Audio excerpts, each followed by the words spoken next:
So since the video I made a couple of weeks ago on DayZ Standalone, there's been a bit more information released. So in this video, I thought I'd talk about what I'm looking forward to in the game and what I'm not really looking forward to. So the main thing that was released in the footage is the fact that the game's held up by core network architecture.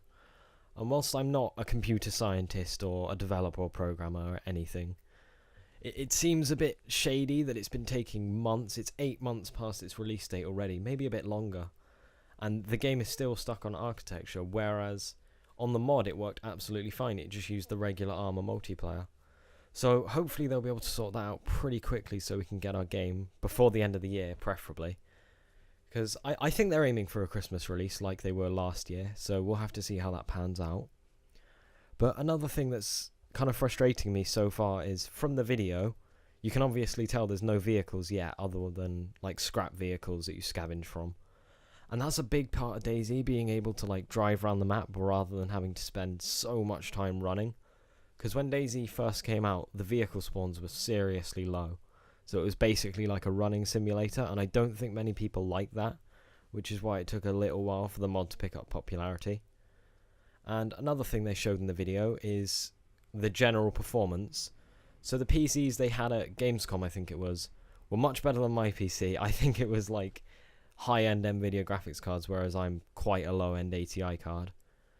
And even in the video, you could see the frame rates were dropping quite a bit. It looked like they were sitting around 30 or 40, which to me is about as good as the mod is at the moment, so it's not really an improvement like we were promised from changing the number of zombie animation points and other optimization of the code.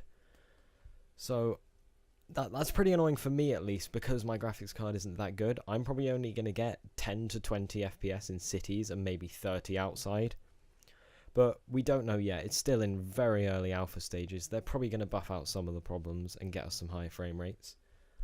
And another thing that Dean Hall announced quite a while ago is he wants to focus on public servers before like allowing or maybe implementing private hives, which to me isn't a great idea, because the thing with private hives is they allow something for everyone. So if you wanted lots more vehicles or lots more loot, then you can get that just by going on a private hive, which is what I do at the moment. I play on an Amalsk private hive, a Taviana private hive, and a Chernerus private hive. And I generally play on the ones with high vehicles, because if you're recording for a video, you don't want to be running around for 3 hours trying to collect vehicle parts just to pick up enough to fix one car, and then for that car to crash or something really annoying, and then it takes another 3 hours to fix. So I've sounded quite negative about the standalone so far, but there's a few things I'm liking from the video, and that's the removal of military weapons, because to be honest they were quite overpowered, and it meant as soon as you got them you were basically just trumping everyone. Everyone else would have like Enfields and hatchets and crossbows and stuff, and then you'd just be running around with your AS-50 or your AK or something like that, and it was just really unfair. It basically meant you couldn't die, and having someone who's immortal on a survival game kind of seems a bit silly to me. So another thing I'm quite liking about the game is just generally the item spawns are much lower than the mod, which in Gamescom at least they were much higher, so people would have a chance to find stuff, because you don't want people running around for hours not finding anything, especially when they probably only had like half an hour to an hour to actually play and maybe record. So with lower spawns, it makes the game a lot more fair, I'm thinking at least, because you can't just run into Chernerus, pick up an AK, pick up some grenades, run out, and then just seek havoc on all the new spawns, which is something that happens a lot in the mod.